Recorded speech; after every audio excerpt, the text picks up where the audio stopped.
Il y a un genre littéraire rattaché à la royauté. Quand on parle de roi, on a souvent des images associées à des représentations, à ce que peut être un roi. Habituellement, quand on parle de roi, on s'imagine quelqu'un bien installé sur un magnifique siège qu'on appelle un trône, avec une jolie couronne sur la tête, et puis dans la plupart des cas aussi un sceptre pour marquer son autorité royale.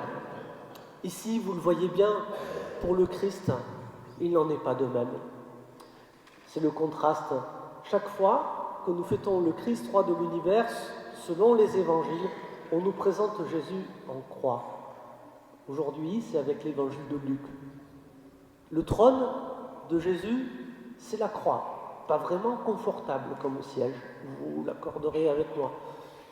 La couronne est une couronne d'épines. Et le sceptre, c'est compliqué avec les mains clouées à la croix pour en tenir un de sceptre.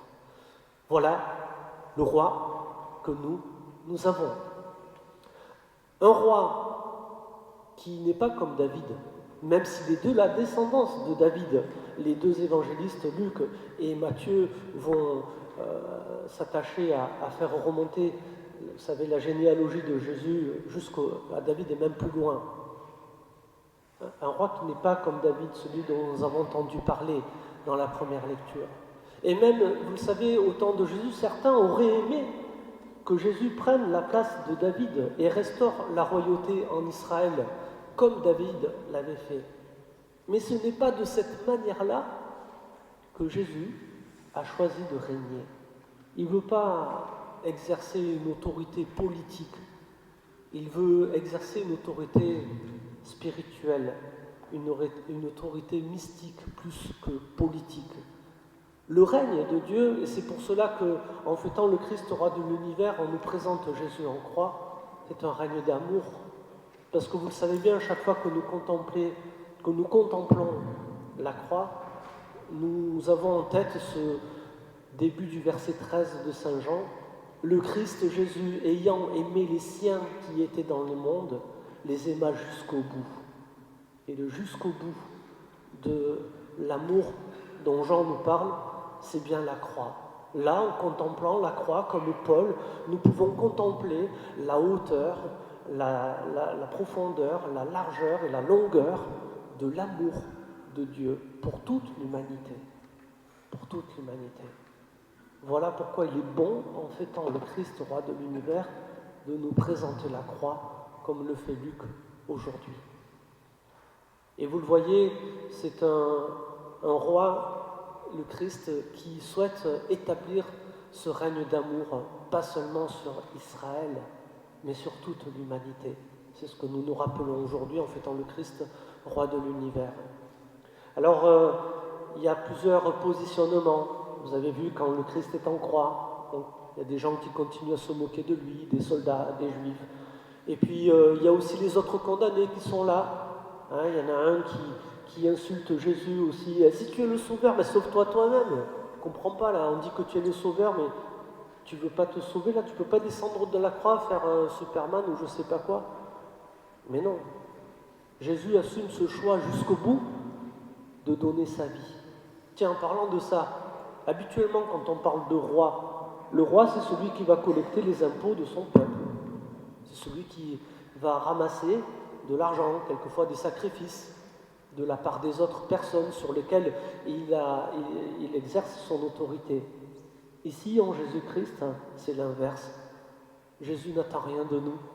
Il nous donne tout. Il nous donne son amour. Il verse son propre sang. Le seul sacrifice qu'il consent, c'est celui de sa propre vie. Voilà le roi que nous avons, frères et sœurs. Un exemple pour nous. Un exemple pour nous inviter à vivre aussi dans l'amour. Peut-être pas à sacrifier et à verser notre propre sang comme il a fait, mais à vivre comme lui dans l'amour et aller dans ce jusqu'au bout de l'amour, d'accepter de dépasser certaines limites, certains écueils, certaines erreurs, et aller nous aussi jusqu'au bout de l'amour de Dieu pour nous. Vous avez entendu dans l'Évangile j'aime bien, il y a ce bon larron qui est là et qui demande à Jésus, Seigneur, quand tu viendras instaurer ton royaume, ce fameux règne de Dieu, souviens-toi de moi. Et vous avez entendu la réponse de Jésus. Alors ça, c'est très important, frères et sœurs, petite parenthèse sur la ponctuation. Je te le dis aujourd'hui, 2 points, tu seras avec moi dans le royaume. Il y a dans certaines traductions, je sais que c'est chez les témoins de Jéhovah, c'était je te le dis, 2 points, aujourd'hui tu seras avec moi dans le royaume. Mais les 2 points ils sont là, dans l'évangile, sont après aujourd'hui. C'est-à-dire je te le dis, 2 points, aujourd'hui tu seras avec moi dans le paradis. C'est maintenant que ça te concerne, ce royaume de Dieu. Le salut, c'est ici et maintenant. C'est pas dans un futur hypothétique dont on ne connaît rien. Et il est bon de nous rappeler ça, nous aussi, que cet amour de Dieu nous concerne ici et dès maintenant, et que c'est pas dans je ne sais pas combien de temps qu'il faudra y songer. Alors, rendons grâce au Seigneur pour cet amour qu'il a manifesté pour toute l'humanité, et forcément, du coup, pour chacun de nous aussi, pour chacun de nous. Et que concernés, nous aussi, par cet amour de Dieu, comme la bonne Aaron, dès aujourd'hui, dès maintenant, nous nous appliquons à en vivre.